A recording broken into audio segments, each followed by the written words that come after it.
Thank you. Hello and welcome everyone to today's food history seminar. We were going to have two speakers today, but I'm afraid we're down to one speaker as one of our speakers did have to pull out because they lost their voice. But we'll be delighted to welcome Louise Morgan from the University of Warwick. She's from the Centre for the History of Medicine. She's a PhD student there, and she is broadly interested in the history of psychiatry, the history of food and diet, and how gender intersects with these fields. So I'll hand over to Louise in a second. As usual, please do talk in the chat, and we will have plenty of time for questions afterwards. So today, Louise will be talking about the way we used to eat, historical narratives in 21st century British clean eating. So over to you, Louise. Okay, great. Thank you very much to Matt for that introduction, and thank you to the organisers of this seminar series.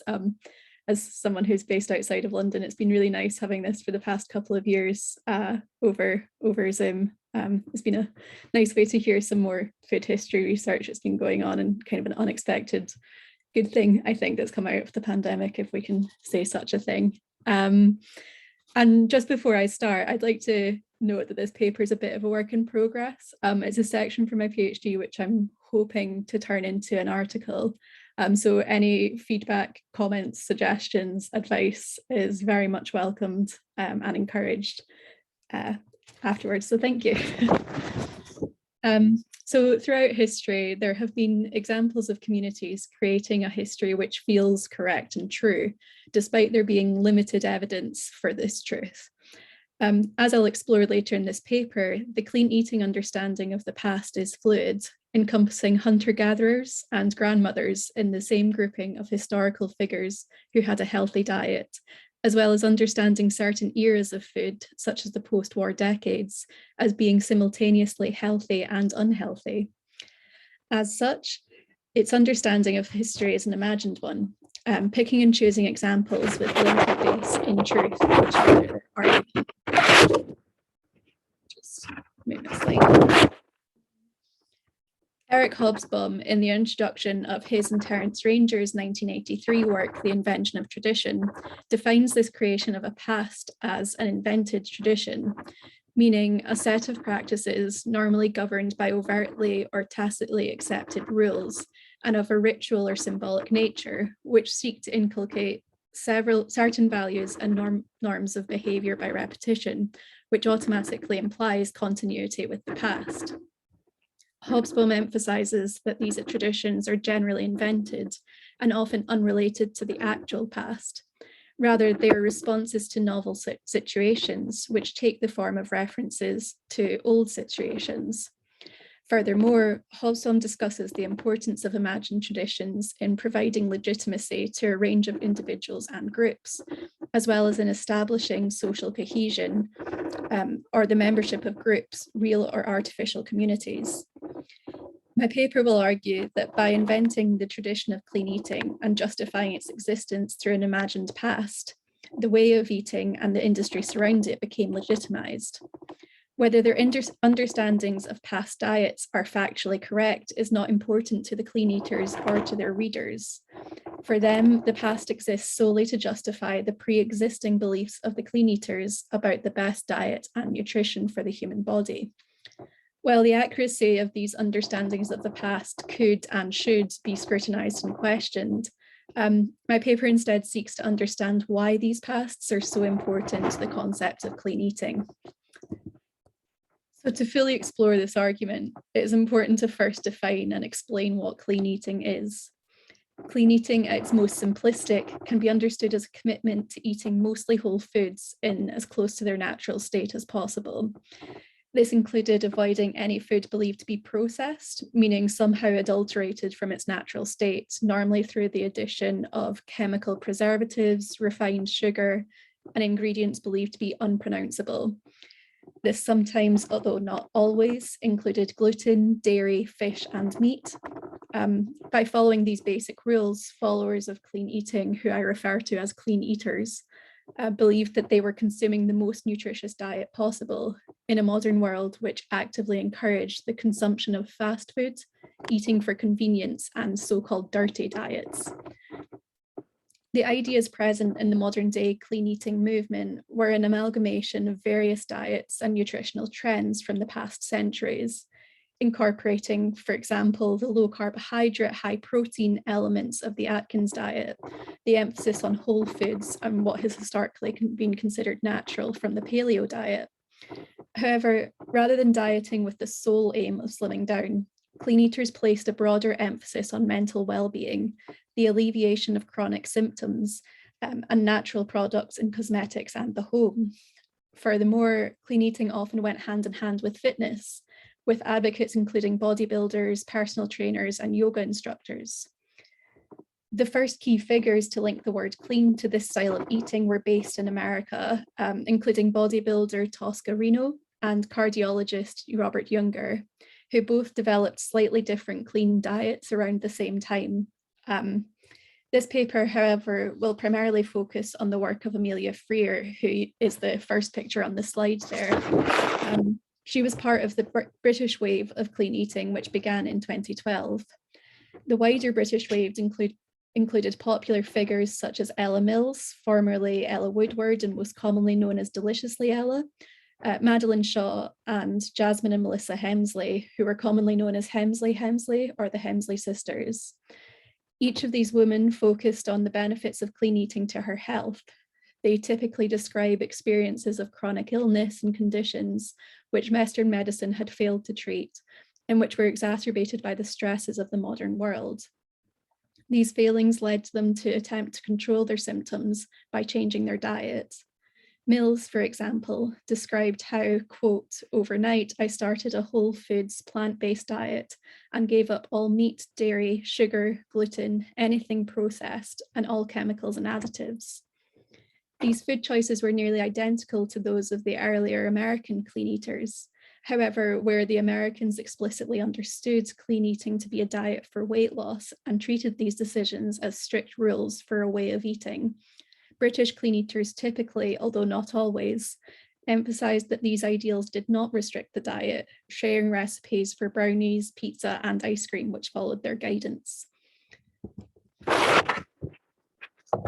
So throughout the works published by these clean eaters, they refer broadly to food experiences in the past, in which humans were healthier and happier due to a more seasonal diet filled with locally grown foods, as well as living a life free from the trappings of modernity with its sugars, chemicals, and laziness. This rose-tinted view of the past is highly preferable to present-day behaviours, with the often explicit belief expressed that somewhere along the line, humans have lost sight of the true way of eating. Madeline Shaw succinctly describes this belief in her third book, which opens stating this book is all about keeping it simple. No food fads, just getting back to good produce in tune with nature, the way we used to eat. This approach references one of Hobsbawm's conditions for an invented tradition, as clean eating views itself as a response to novel issues raised in the present by referencing solutions found in the past. This historical experience is not linked to a particular time or place. References are made to their grandmother's generation in Britain, as well as ancient civilizations and ancestors, particularly in Asia and South and Central America. While the past is not always portrayed as idyllic, there is an overarching belief that previous generations and civilizations had a better understanding of food and health, were somehow more attuned to their body's needs and desires, and therefore the modern way of eating has become lost from these original body-food relationships and is not beneficial either to us as individuals, as a collective society, or to the planet. For the purposes of this paper and time's sake, I will focus on the post-war era as explored by the clean eaters. However, I'm more than happy to talk about the ancient references they make as well, if people are interested in that in the question time. So, as I previously stated, of the clean eaters studied, Amelia Freer is perhaps the biggest advocate of this imagined recent history. Trained as a nutritional therapist, Freer gained success through a well-publicized list of celebrity clients who she advised through her nutrition clinic. This tabloid popularity led to a series of cookbooks and diet books, advising readers on how to clean up their diet providing a guide to losing weight, looking younger, and feeling healthier. A large part of Freer's justification for her guidance on food relies on a belief in the supremacy of historic eating and relationships with food. In her first book, Freer describes how, and I quote, post-war mums fed their children with jam and honey, which was fairly harmless because back then children ate home-cooked foods like meat and vegetables, and sugar was just an occasional treat. There were no processed foods pumped full of additives and sugar, no sugary cereals served up every morning, no plates of pasta or ready meals, or unlimited ice cream, sweet chocolate and sweets. Furthermore, we used to buy fresh food every few days from local shops like the butchers and greengrocers. Food went off quickly because it came from a local source and it didn't contain preservatives. This idyllic image of family eating relies on several stereotypes surrounding life in post-war Britain. It assumes that people had access to home-cooked food, as well as time to prepare and serve these meals. It does not acknowledge the labour of women in preparing this food and seems to assume that they did not work outside the home. It romanticizes fresh food, ignoring the benefits that technologies of preservation and home refrigeration had for many families, particularly those who worked outside the home. Furthermore, it ignores the prominence of canned foods, as well as continued rationing and food shortages at this time. Where issues surrounding access to food are raised, they're spun as fundamentally leading to a positive relationship with food. Freer contrasts the post-war period with the low-fat food movement of the 1980s onwards.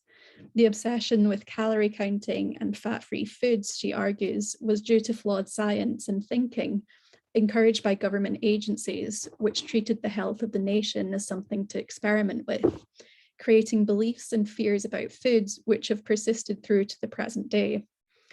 However, quote, rewind 50 years and the average person didn't really know or care about the fat in their food.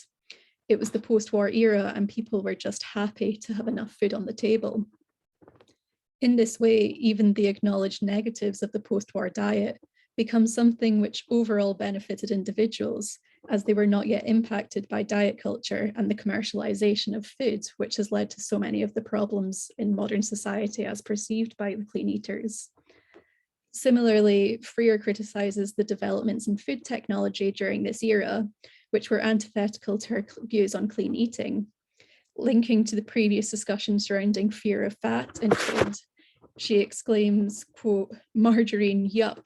Since it became popular just after the war, margarine has claimed to be a healthy alternative to butter. Oh, what a foul deception this is.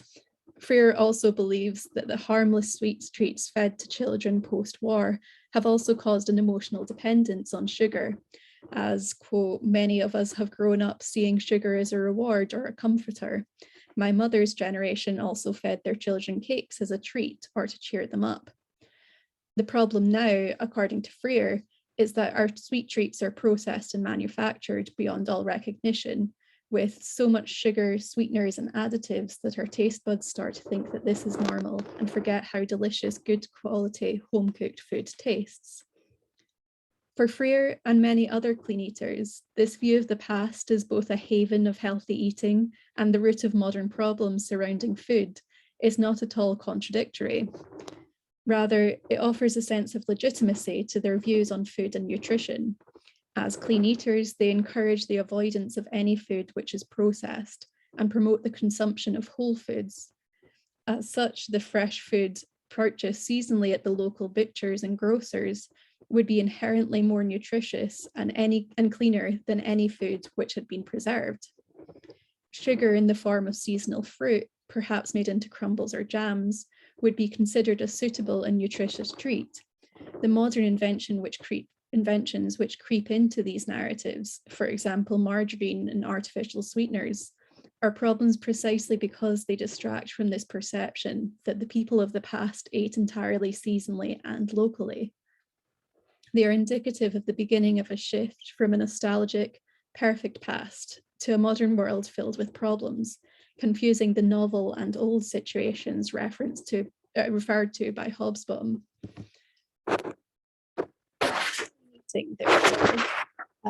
is both a way to reclaim the historically correct way of eating food and a way to reject the negative impact of modernity. The target market for clean eating was primarily young, upper middle class women, described explicitly by Freer as people, quote, living far away from their families in big cities or who are busy with work. In attempts to be relatable to their readers and to prove the accessibility of clean eating, the stresses of modern day life are repeated throughout works published by the clean eaters. These stresses include working long hours, long commutes, and a reliance on computer and television screens for work and entertainment.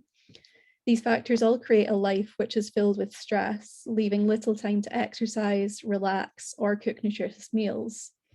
While clean eating does not promise or attempt to tackle the issues surrounding overwork and social inequality, it does suggest that living a more natural life where possible will help to deal with these stresses.